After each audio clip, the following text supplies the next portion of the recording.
बिस्मिल्लाहिर्रहमानिर्रहीम। अस्सलाम वालेकुम नाज़रीन। चेहरे का कलर फेयर करने का आपको बेहतरीन टोटका बताने जा रही हूँ, जिसको आपने मेरे बताए हुए तरीके के मुताबिक तैयार करना है और फिर इस्तेमाल करना है। इंशाल्लाह आपके चेहरे पर अगर झुर्रियाँ, छाइयाँ या पिगमेंटेशन या एक्ने स्पॉट्स मौजूद हैं या डार्क सर्कल्स हैं या डार्क स्पॉट्स मौजूद हैं तो वो भी ये ख़त्म कर देगा।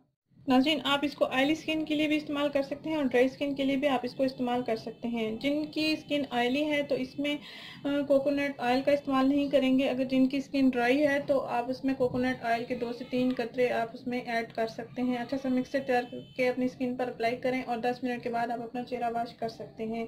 बेहतरीन रिजल्ट पाने के लिए आप हफ्ते में 2 से 3 दिन भी इसका इस्तेमाल कर सकते हैं। अगर डेली आप चाहें भी आप इस्तेमाल कर सकते हैं। स्किन के लिए कोई इसके साइड इफ़ेक्ट्स भी नहीं हैं। जो लड़के क्रीम्स वगैरह इस्तेमाल करती हैं तो वो इसका इस्तेमाल करें, इंशाल्लाह उनको बहुत अच्छे रिजल्ट्स मिलेंगे। आइए बनाते हैं इसको।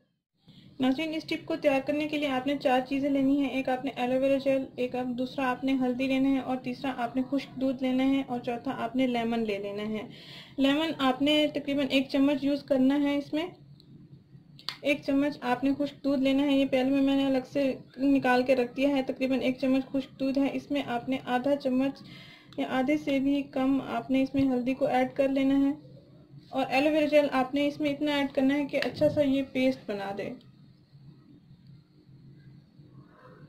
एलोवेरा जेल आप पैकिंग वाला भी इस्तेमाल कर सकते हैं। आपके पास अगर फ्रेश मौजूद है तो आप उसका भी इस्तेमाल कर सकते हैं।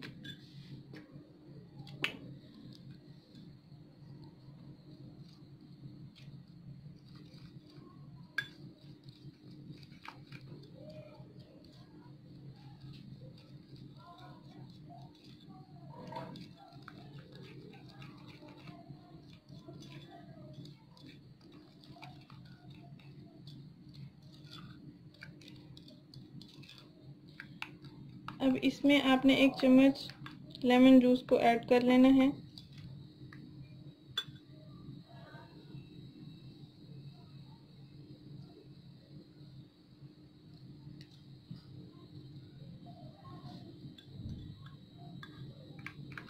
जिनकी स्किन ड्राई है तो आप इसमें कोकोनट ऑयल ऐड कर सकते हैं, तकरीबन 2 से 3 कतरे। अगर जिनकी स्किन ऑयली है तो इसमें कोकोनट ऑयल का इस्तेमाल ना करें।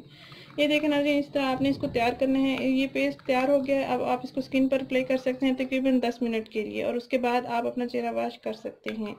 नाज़रीन, अगर ये वीडियो आपको पसंद आई है तो इसको लाइक करें, इस चैनल को जरूर सब्सक्राइब करें, इस वीडियो को जरूर शेयर करें। शुक्रिया, अल्लाह हाफिज़।